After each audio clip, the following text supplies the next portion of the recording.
I just shared everything on Facebook, so you guys do the same, but Josh is going to tell you to do that in a minute. But the Panthers are away from the friendly confines this Sunday, going up against the defending champs, Josh. They got the Kansas City Chiefs. We're going to get you ready for that high-powered matchup. This is the Black and Blue Digital Edition. Will Kunkel, Josh Sims. Let's talk some football, Will. But first, like Will mentioned, everyone get out your phones. You can see I got my phone out. Follow us along, share it, and also use the hashtag BBKL. Join in on the discussion. Ask your questions, and we will get to them throughout the show. If not, we'll get to them during the week. We all have social media, so let's do it. And let's talk some breaking news today. The San Francisco 49ers are shutting down their facility due to COVID-19 results. Now, the news comes after 49ers wide receiver Kendrick Bourne tested positive for COVID-19. Tomorrow, the Niners host the Packers, and as of right now, that game is still on. They're monitoring this situation very closely, though, Will.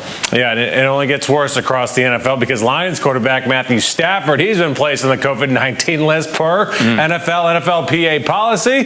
The Lions are not able to say whether he has it or he's been in touch with someone that has it. So there's that. And the Lions are in Minnesota on Sunday, by the way. And now for some good news for your Carolina Panthers as they activated cornerback Rhule Douglas from that COVID-19 list. Now, Douglas has been arguably the best corner, at least most consistent on the team so far this season. And he's missed the last 2 games. No surprise, the Panthers have lost the last couple games without him. Now, getting Douglas back in the lineup will be critical for the Panthers as they take on an absolutely stacked wide receiving core in KC. More on that in just a little bit. All right, and you also love to hear this. Christian McCaffrey was back at practice today, and he was in pads, not just shorts, not in the red jersey. He was ready to roll today. Panthers head coach Matt Rhule said, quote, he looked sharp.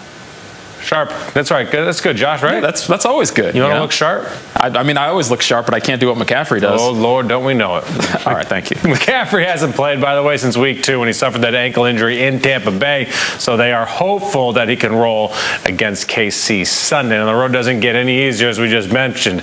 Panthers are 3-5. They currently sit on a 3-game skid, but that doesn't matter. We have the will and we have the want and we have the desire to go see that $500 million man, Patrick Mahomes. All is not lost. CMC should be back. That saved the day. What do you think? Yeah, I think so. Having McCaffrey back would be huge for this Panthers offense, but the real story, that is the defense. You don't want to get in a shootout with this team. You need your guys on defense to get some stops, pick off Mahomes. By the way, Mahomes has only thrown 1 pick so far this season, so it won't be easy. But guys like Tyreek Hill, Clyde Edwards-Helaire, and Travis Kelce are going to be tough to stop, huh, guys? Said it starts with Patrick. Everything runs through him. Patty. Yeah, everything runs through him. So, I mean, if we can pressure him, keep him uncomfortable in the pocket, hit him a lot, I feel like things will slowly start going our way. But we just have to try to limit the explosive plays between him and his weapons. He's just one of those rare guys that that it really doesn't matter, you know, if you get him off his spot or not. Only thing that really matters is getting him on the ground. Because like if you get him off his spot or get him uncomfortable, he still can make this same amount of throws. He still can, you know, make flashy plays. So definitely on the back end, you know, we're gonna have to definitely make sure we plaster, make sure we have, you know, great eye discipline, and just make sure we dropping where we're supposed to drop, and just try to eliminate the self-inflicting wounds. We grown men. We put our socks on just like they put our socks on. I mean, that's the old saying, but it's true. I mean, we're going to go out there, be physical, be the team that we are. All right, so this week we have a very special guest. We head to the Triangle to welcome in one of Raleigh's finest, WNCN's Chris Clark. What's up, my friend? Doing well, man. Finest what? You didn't exactly specify, so finest, we'll just leave that one right up. We'll say finest on the show tonight. How's that sound? Right. All right. I like you guys too. We're friends. You don't have to say that kind of stuff, man. It's cool. But glad to be here. Glad to be hanging out, and glad to be talking some football with you guys. Even though it is a little bit of a COVID thing going on around here, but nice to be talking some NFL football. We all kind of knew it was going to start happening. You're just hoping that they can make it through this thing and not be too pent up and lose too many star players, because that was the nightmare scenario, and it's kind of starting to play out just a little bit. At least up in Detroit, it is. Hopefully, we'll get Stafford back, but I digress. I'm sorry. Let's hope it stays away from our team because we can't rearrange all that travel. So, with that, we just want to know, how do you stop Patrick Mahomes? That's a very simple question. How do you do that, Chris? You get him in his hotel room, lock him in there, and keep him from getting out. That's about it, man. I mean, this guy, he's everything you want in a quarterback, man. I mean, he's agile, mobile, hostile. I take that back. He's not hostile. He's got that smile, and the way that he beats you, I mean, he beats you in ways that you have to rewind and say, did he really do that? No-look passes. Stop. No-look passes in football. Okay, I'm going to date myself when I say I remember Magic Johnson doing that over top of people as a 6'10" point guard. But a no-look pass in football, grinning all the way, I can see why half the league wants to light this guy up, because he is literally having fun out there making people look silly. And there's no way you're going to stop him. I mean, I hate to borrow that old cliche phrase, you just can hope to contain him. But, I mean, even the Panthers were today talking about he's going to make a play on you. And when he does, you just have to shake it off and accept it, that he's eventually going to make a play on you. So you're not going to be able to stop this guy at all. And I fear the Chiefs are going to run over the Panthers with both feet, is what I fear. I mean, I'm trying to be nice about this, but I just don't see this ending well at all for the Carolina Panthers. I mean, this is just not. I mean, they're rolling. What are the Panthers now? You got 4 or 5 losses here, 3-5, and one loss for the Chiefs. And I mean, it seems like they've got it. It's locked in, clicked in, and they're on their way to another Lombardi, at least playing for one anyway in the AFC. Yeah, with Patrick Mahomes again, man, he's the second in the NFL passing yards, second in touchdowns, first and fewest interceptions, just one, as Josh mentioned, and second in passer rating. I believe all those are second to either Aaron Rodgers or only Russell Wilson. The dude's a stud as well. Yes, I was going to say he's also making it work with those commercials too for insurance as well. I think he's taking over Aaron's spot on those as well. And when you got guys like who was it, Tyreek Hill to throw to, and there's a guy that you can hand it off now to, Le'Veon Bell. I mean, there's options for days on this thing, man. No, it's not fair. That's a fantasy team. I think I drafted that a couple years ago, but I like I said, I'm getting off point here. I don't want to hijack this thing. I'm sorry. Go ahead. So let's give the people some hope then. They might get run over this weekend, but if someone makes a difference in this game, it could be Rasul Douglas making the return, trying to shut down some of those wide receivers and weapons the Chiefs had. So even though the secondary is banged up, should we have some hope with Rasul coming back? Well, when you put the ball up, there's always a chance to go up there and get it. I mean, I remember Thieves Avenue, and I remember those guys were some ball hawks and going up and getting it. And I'm not saying he's the most accurate guy in the world. You can pressure him into making mistakes, and obviously he's done it in the past. He doesn't do it very often, but you can have a little bit of hope with Rhule up there. He brings an attitude, man. I don't know what it is about him. There's something about when he steps on the field. It's just, it is a different feeling out there in that secondary. He brings I don't want to say the edge, the meanness. There's a word I'm looking for here, and I don't think I could say it on TV or here, but he brings it back there with that attitude that he's got. And I think you might see those guys step up and surprise you. I mean, it's about time. It's about time that what do they call him, Patty? Is that what it was? Patty. Yeah, they called him Patty. Yep. It's about time. I think he starts making a few mistakes, and I think they might have the right guy back there, if nothing else, to pressure him into doing it. And I'm hoping so, because if not, man, it's going to be a long day, or a short one, because I'm turning the game off. I can't watch 4 quarters of what I think is coming. I'm sorry. I know I get paid to do it too, but I just, there's other things I could be doing at the station while that thing ends. But anyway. All right, let's try to stay on a positive note. Let's try this, because CMC is back. He hasn't played since week 2 against the Buccaneers when he had that high ankle sprain. How much of an impact do you see McCaffrey having against the KC run defense, which you can run against? Well, I think he's absolutely another option, and another fresh option too. I mean, not to take away anything from Davis back there, but I think he'd be another fresh option to put in, and you'd be able to throw him the football as well. It's always, I never recall a time when a quarterback, anybody, anywhere said, "Hey, you know what? I have too many weapons." So I think that he would definitely give them at least a moment of pause when he's on the field, and they always talked about using him and Davis at the same time to get him out there. I'd like to see what kind of packages they have with both of them. It might, take enough pressure off of Davis or McCaffrey to be able to open up some things. And like I said, with fresh legs, especially with those legs, with him and what he did to teams, I think he's got a chance to really make some headway on that Kansas City defense. Who they're not perfect.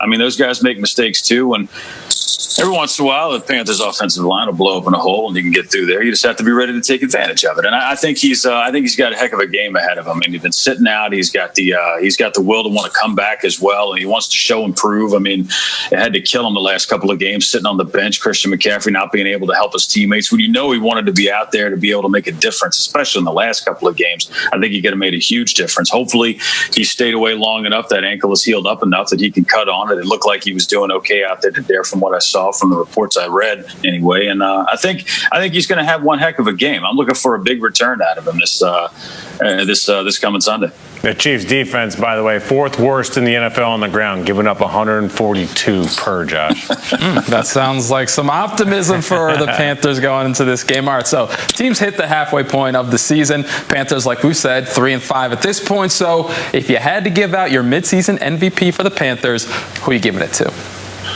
Oh man, that's a good question there. Honestly, I didn't expect them to win 3 games. I'm kind of shocked that they've got that. I'm not trying to be mean. I'm just trying to be honest here. New head coach, college guy, new offensive coordinator. You're talking about a new quarterback, a new everything. I had them winning 2 games all year, so they're ahead of where I thought they would be. But as far as MVPs, I mean, that was kind of tough. I mean, I'd like to go and say Teddy, but he seems in the last couple of games throwing picks. Then on the defensive side, there's a lot of guys hurt. I'm going to go Teddy simply because he's the guy under center, and because he's held things together, and because after a rough start, he brought him back, and he's keeping him in game. So I'll go Bridgewater, the bailout. I know. Don't be too controversial with that one. But just for the simple fact of being able to play with the pressure of filling in for the guy that was here before, who we won't name because I got in trouble when I was saying good things about him last week. So I won't say his name, but filling in for that guy, former MVP, I'd say he's done a bang-up job of holding things down and at least keeping the team headed in the right direction. It might be northeast or northwest, but at least they're heading north, and they're going towards what we all hope will be, more W's. They haven't started showing up yet, but they're not getting blown out. At least they're in it, a couple plays away. So Teddy Bridgewater's my vote. What about you guys? Oh, what do we think? I like Brian Burns quite a bit because when he makes a play, he truly impacts the game. That would be probably who I would go for, but I'm scared to ask this next question for you, Mr. Positive. Who wins the game? Hey, man, look, as long as both sides have fun, no. Is this a Little League game? What are we doing here? Man. 2, 4, 6, 8. Some of these might be more impressive and better to watch. I think the Chiefs are going to run over these guys with both feet. I think they're going to stomp a mud hole in them and kick them dry. I don't see anything good coming out of this. If you can leave there without getting anybody hurt, I think it's a plus. You need to pick up and lead, because you're talking about the class of the league.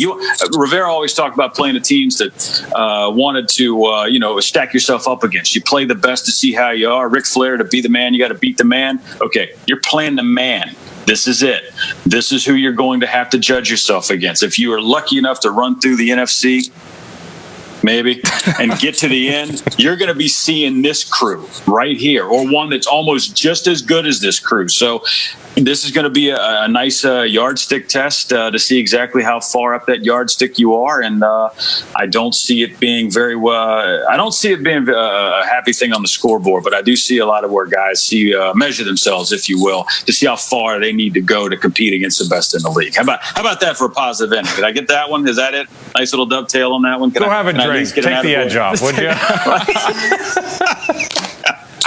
Who says I haven't been after yesterday and everything that's been going on? I kicked back a few before I did this today. You kidding me? Because man, I want to love. I want to cheer for. I want to see them do well, but they just got so many problems and issues and so many things that you look at and go, my goodness, I thought they took care of that. I thought we drafted defense just for this reason, and they're not there yet. And I thought we signed weapons for Teddy to throw to. And what's going on? You got a couple. I'm not saying you don't have a couple, but.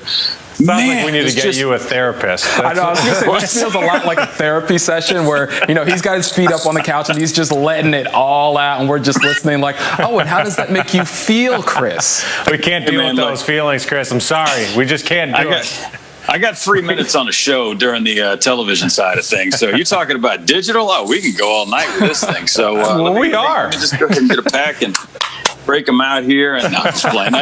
It would be nice to see this crew come together and start making it work. They were heading to a rough patch. The problem I'm having is the rest of their games that they're going to be playing here coming up after this. I mean, you're looking at not a who's who, but you're looking at some squads that, I mean, you know, there ain't no more soft teams in there. I mean, you're going to be facing, you know, you got the Buccaneers. Hopefully maybe Stafford won't be around for that Lions game. That'll be a huge plus. But, I mean, you got the Broncos again. You got the Packers. I mean, you're seeing class of the league. And then, of course, in the end of it all, you've got the Saints waiting on you. And right before that, I think you get your old coach. You know, like I said, love Ron to death, and he's always Mr. Smooth and Level. But if you don't think he wants to pull a W out of that one, come on now, they're coming for you. So if they can finish this thing up 500, I'll be pleasantly surprised, and I'll re-up my season tickets and not complain one bit. But it's just, man, you got some tough games ahead of you. And a first year for a brand new head coach and a new offensive coordinator, new everything. It's just rough. I'm not trying to sugarcoat it. I'm just trying to be real. I mean, how does it go? I report, you decide. So, I mean, that's all I'm doing here, man. That's literally all I'm doing here. Chris, we appreciate you having us on the show tonight. Have a good night, buddy. Definitely. I've got a bottle of Jack over in the corner. I need to go have a conversation. God bless you. Josh, take it away. Take it easy, Chris. All right, man. Same question for all of you out there that we just asked Chris. Who is the Panthers' midseason MVP? Use the hashtag BBKL and tweet your answer, and you could win some free swag. And who doesn't want swag? So join in on the discussion. That's on Twitter, right? That is on Twitter. We should have had Chris on Twitter. 140 characters on. What a good dude, man. Always fun having him on here. Now, the NFL trade deadline has officially come, and it has gone. And the Panthers were neither buyers nor sellers. Carolina GM Marty Hurney decided to not make any moves before yesterday's trade deadline. There was some speculation that the Panthers would possibly look into adding some defensive help, despite doing that all in the draft. But with little cap space to work with, the Panthers are really just kind of staying put, Josh. Yep. So before we go, like we haven't talked enough, let's talk a little bit more and have some fun now. We were already having fun. Either way, if the end of the season were today, Will, and the Panthers, they would have the 12th pick overall in the 2021 NFL draft. So let's feel this thing out. Let's figure it out. Why not look ahead? So who would you take in the draft? Maybe not a player, but what position would you be looking at to help this Panthers team? Offensive line. You've got to shore up that offensive line. Russell Okung is your best offensive lineman probably right now. He can't stay on the field. Exactly. He's getting old. He's getting up there. He's not going to be around forever. So offensive line, my man. That makes the most sense in the world. So you're going to go with something else. It is the correct answer, but why not just have some fun? Go out and get a stud wide receiver, man. Just load up with weapons, because you can never have enough weapons. Curtis Samuel's going to be a free agent. I don't think they're going to bring him back, so you're going to need someone else in the slot. Rhule loves him. He does, but are you going to pay to keep him? Why not just draft one of these studs? Because every year it seems like there's a crop of young wide receivers, like a DJ Metcalf you could just find out there that could be a stud and just have weapons left and right and be the new age Kansas City Chiefs. Is that possible? If I just keep raising my voice? Work. Nailed it. Got it. Offensive line. All right. So Sunday morning, we are live from Arrowhead Stadium in Kansas City. I'll have the deep voice then. Black and Blue Kickoff live, and look who we got on the show. Oh, Moose Johnston is going to join us as well. We got Panther safety Trey Boston on the show, as always. Al Wallace, Carla Gebhardt, Kevin Connolly. So it's a loaded show this weekend, and make sure you check it out on your local Next Star station. All right. I think that's about it. You ready to go? We've talked enough. Yeah, it's good. There's probably more in the prompter, but let's just say goodbye. All right, make sure you share this on Facebook with everybody. Let everyone know, like it, share it. Follow me and Josh on Twitter. We'll keep you updated all week. Don't forget, Black and Blue Kickoff live Sunday morning. All right, that's it. Peace.